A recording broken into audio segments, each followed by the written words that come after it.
Today on the newscast, with Ramadan right around the corner, will Iran and Hamas make the Temple Mount in Jerusalem a flashpoint once again? Get my take next.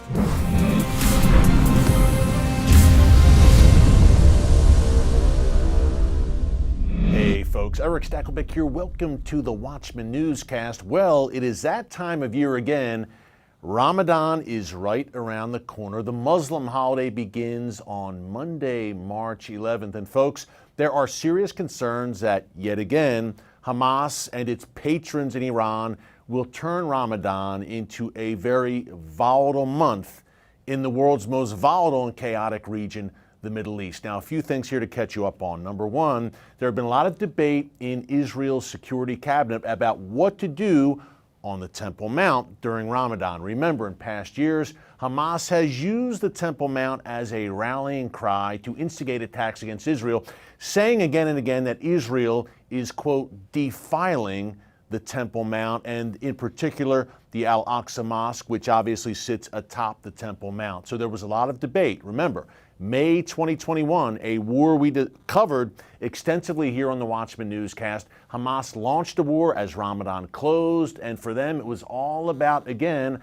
Al-Aqsa and those accusations that Israel was defiling Al-Aqsa. That was a bloody 12-day war, again, instigated by Hamas, and obviously with a major war unfolding right now in Gaza, there are serious concerns in Israel that Hamas will do it once again. Why? Because they're saying exactly that. Just last week, Hamas leader Ismail Haniyeh called on thousands of Muslims, hundreds of thousands, to march on the Al-Aqsa Mosque during Ramadan. And of course, the puppet master in Tehran is looming in the background and pulling the strings and looking to ignite the region, in particular, again, Jerusalem. So today, Israeli Prime Minister Benjamin Netanyahu said, look, we are not going to curb worship atop the Temple Mount for Muslim worshipers. We believe that freedom of worship in Jerusalem is paramount. There has been, as I mentioned a minute ago, a serious internal debate, though, between Bibi and other ministers in his security cabinet, in particular, Itamar Ben-Gvir, who want Muslim worship curtailed during Ramadan, again, because of those concerns over a major explosion, quite literally, atop the Temple Mount in the coming month. And with the region right now, folks, an absolute tinderbox as Israel and Hamas are going toe-to-toe in Gaza. Many are anticipating this coming Ramadan with the kind of anticipation that is more dread than a hopeful time of prayer and introspection, needless to say. So our good friend Yair Pinto is on the case here, covering this story on the ground in Jerusalem. You've seen Yair here on The Watchman. You can also subscribe to his great channel at TBN Israel right here on YouTube. And Yair broke down the history of the Temple Mount and this canard that Israel is trying to defile the Al-Aqsa Mosque, destroy the mosque and the Dome of the Rock atop the Temple Mount. This has been going on, folks. It's not a recent development. These rallying cries or using the Temple Mount, the Al-Aqsa Mosque, as a rallying cry has been going on for decades now among jihadist Muslims. So Yair gives a bit of the history up until the modern day when, remember, Hamas deemed October 7th the largest massacre of the Jewish people since the Holocaust, Al-Aqsa flood. That was not by coincidence. Here is our good friend, Yair Pinto.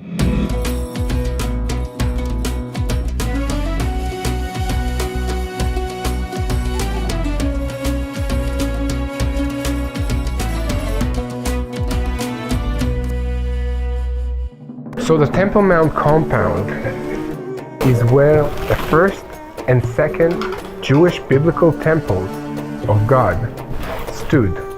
And the first one was built dozens of years before 621 AD. But at some point in subsequent centuries, the idea that the farthest mosque referred to in this story was on the Temple Mount in Jerusalem, and it became widely accepted.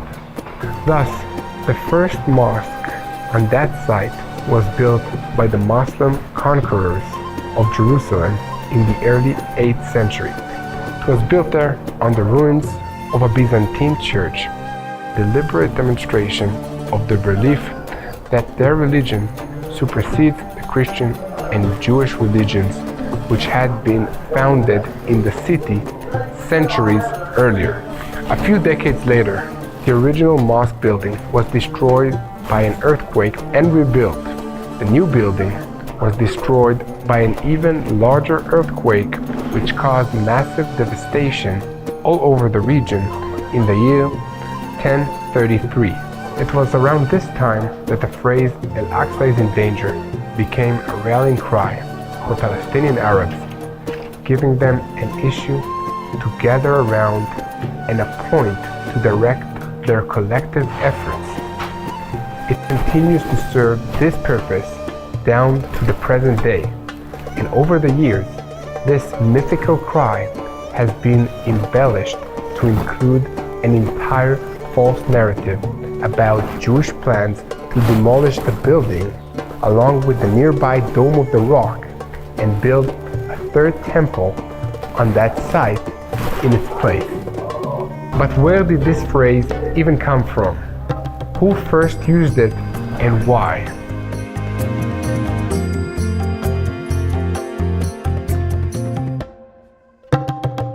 The origins of this falsehood can be traced back to the days of the great Mufti Haj Amin al-Husseini, who was the spiritual and political leader of the Palestinian Arab community in the 1920s and 30s. In the wake of the Arab Revolt, which began in 1936 and continued until late into 1939, the British expelled the Grand Mufti. He promptly made his way to Berlin, where he was offered his services to Adolf Hitler and was instrumental in recruiting Yugoslavian Muslims to serve in the Waffen-SS and participate in the Nazi Holocaust of European Jews. But before that, as he was leading the Palestinian Arab community in the British Mandate period between the world wars, he invented many lies, false narratives to get his people fired up against their Jewish neighbors. Many of those false narratives continue to be widely believed by Arabs and Muslims in Israel and around the world, and have even become widespread outside the Arab and Muslim worlds. However, this hasn't stopped Hamas and the various other Islamic terrorist groups and even more moderate voices, such as the Palestinian Authority, from latching onto this issue to stir up opposition against Israel. As time has passed, the myth of the Jewish desire for control of Al-Aqsa has been repeated so often that some have decided that it must be true. Serious academic studies have been conducted on the subject at major universities and think tanks across the Islamic world and even in Western countries.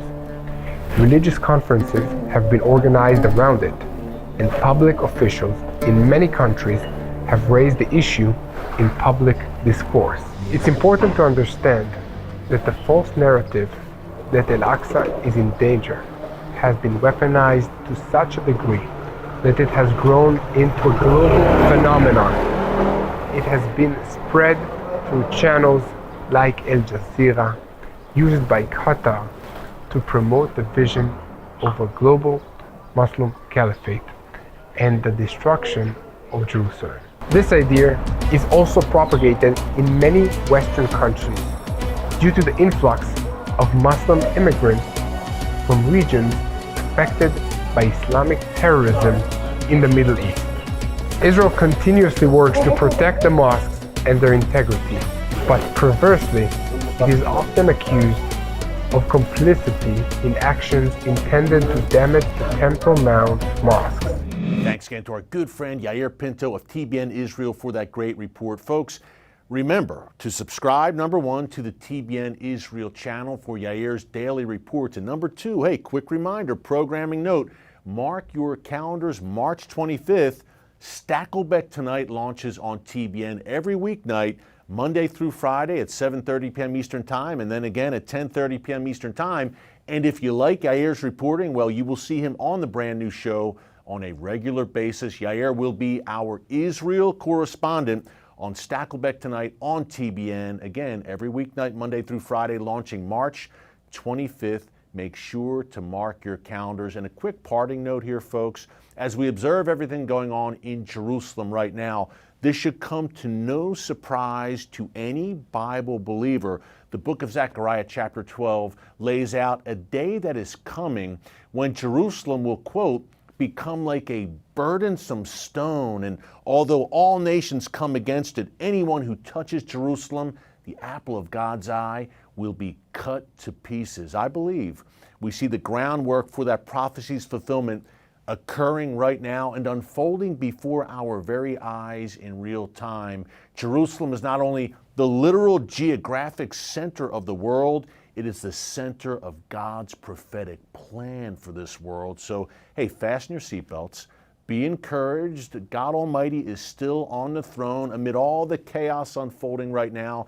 He's in control, and yes, He does have a plan. And if you are a follower of Jesus, you're a part of that plan. How great is that? Hey, be sure to join us here tomorrow on The Watchman. Until then, thanks for joining us today. God bless you. And remember, never hold your peace. Hey everyone, thanks for checking out the Watchman Newscast. Make sure you hit the subscribe button so you never miss an upload, and tap the bell icon so you're notified every time a new video is posted. And don't forget to share your thoughts, insights, and comments below.